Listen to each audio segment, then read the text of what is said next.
President Obama is rushing to resettle refugees here in the United States during his last days in office. From October 1st to December 27th of this year, 25,671 refugees were resettled in the United States.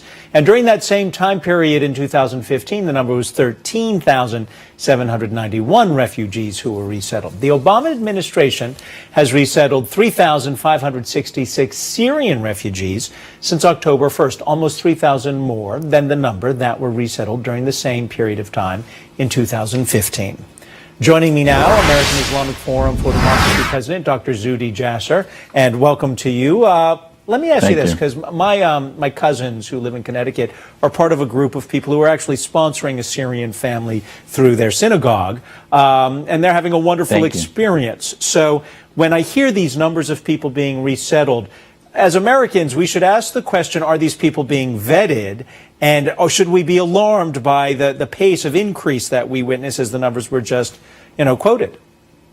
Well, please thank your family for doing that. We have many refugees that need homes, and certainly America has not shut its arms to those who need to be here and should be here. But the problem is as we know and as we see in Europe with the Berlin Christmas attacks, there are those who seek asylum that should be getting asylum. Now, that one wasn't Syrian, it was Tunisian, but still it shows there is no system, there is no vetting. Right now, Adam, the process of vetting includes, are they a member of a terror group, and do they pass background checks? And yes, there's vetting, but not ideological. They're not filtering against Islamism, they're only filtering against violence. We have to pause, like Mr. Trump has called for, and we have to begin to let Americans know that we have vetted against those. By the way, the studies have shown 20-some% of those coming into Europe had sympathies for ISIS. Right. It's probably not different in the United States. So Americans have a right to be concerned, and the president sort of acting on the whispers of the Islamists in his ears is just trying to rush things at the end passive-aggressively. Zuhdi, should people be alarmed, though? I mean, it's almost double what it was in 2015,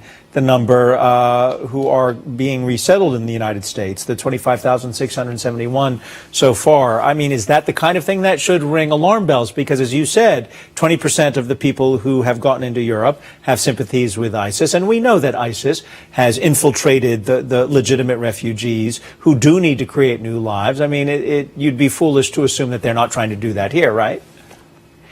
Right. I mean, we should be concerned. I hope that what will happen is we'll get some retroactive vetting where Homeland Security will reinstitute the tracking process. This is not about tracking Muslims. It's about tracking foreigners who are coming in so that we can track them like we do our own citizens that are registered with Social Security numbers, etc. Right now, we can't even, once they come on our borders, one study showed that groups in Louisiana sort of disappeared 3-4 months later. That cannot happen. So Homeland Security, I hope as of January 20th, begins better registration of all the refugees, begins better tracking, and then retroactively starts to vet them so that if they don't accept our way of life, we send them back to countries that have ways of life that they'd rather prefer to live in. There's nothing outrageous about expecting someone who's coming to the United States to not only adopt, but to make part of their way of life the values we cherish, correct? Amen. That's why our Muslim Reform Movement has a 2-page declaration. We condemn all Islamic states, the caliphate. We believe in secular governance, equality of men and women. There are simple things that you can check with refugees that they'd be very difficult for them to lie about that would make it clear that they truly are seeking freedom and escaping the tyranny of Assad and ISIS. And there are majorities who are doing that. You know, Zuhdi, I watch you on Fox News Channel, on Fox Business. You were with on the Varney Show this morning, as I was with Ashley Webster. You know, the blessing of the United States is something that I alluded to at the top of our discussion.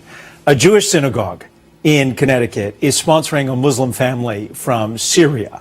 I mean, that is something that is unique and a true blessing of the United States of America. But now let me ask you this question.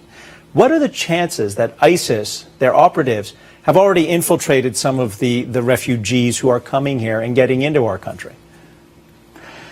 Sadly, as much as, I believe that the anecdotes you give are the strength of how we're going to defeat ISIS. Right. We have to realize that infiltration has happened, is happening, and needs to be countered. That the only way to protect it is not to say, well, it didn't happen, but to recognize that the ideological infiltration happened, and now we need to shine a light on it, to give it the antiseptic of sunlight, and ideologically pressure them to expose what the threat is. And let's Homeland Security look at the websites they go to, monitor the ideology, which they weren't doing in so many of these cells that we find in a postmortem. We need to do it pre-mortem, and Muslim reformists need to lead that. You know, and the one thing I recall, people were falling over backwards earlier. It was either this week or just last week when they announced that immigration would be asking people questions about their social media postings. I mean, that seems to me a logical question to ask. If you're posting things that are retweeting